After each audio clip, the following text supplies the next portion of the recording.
पश्यन्तां पाण्डुपुत्राणाम् आचार्यमहतीं च मूं व्यूढां द्रुपदपुत्रेण तव शिष्येण धीमता।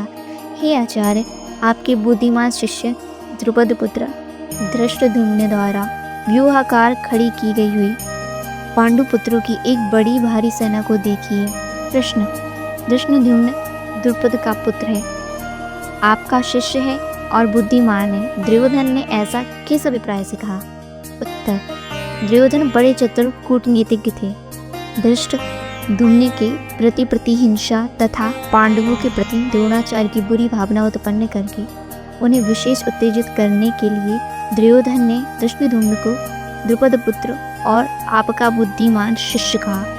इन शब्दों के द्वारा वह उन्हें इस प्रकार समझा रहे हैं कि देखिए, द्रुपद ने आपके साथ पहले बुरा बर्ताव किया था और फिर उसने आपका वध करने के उद्देश्य से ही यज्ञ करके धृष्टद्युम्न को पुत्र रूप से प्राप्त किया था। धृष्टद्युम्न इतना कूटनीतिज्ञ है और आप इतने सरल हैं कि आपको मारने के लिए पैदा होकर भी उसने आपके ही द्वारा धनुर्वेद की शिक्षा प्राप्त कर ली। फिर इस समय भी उसकी बुद्धिमानी तो देखिए कि उसने आप लोगों को छिकाने के लिए कैसे सुंदर व्यूह रचना की है। ऐसे पुरुषों को पांडवों ने अपना प्रधान सेनापति बनाया है।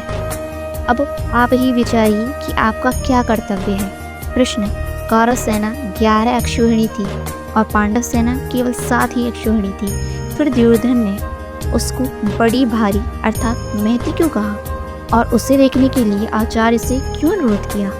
इसका उत्तर है, संख्या में कम होने पर भी व्यूह के कारण पांडव सेना बहुत बड़ी मालूम होती थी। दूसरी यह बात भी है कि संख्या में अपेक्षाकृत स्वल्प होने पर भी जिसमें पूर्ण स्वव्यवस्था होती है वह सेना विशेष शक्तिशाली समझी जाती है। इसलिए दुर्योधन कह रहे हैं कि आप इस व्यूहाकार खड़ी की हुई सुव्यवस्थित महती सेना को देखिए और ऐसा उपाय सोचिए जिससे हम लोग विजयी हों।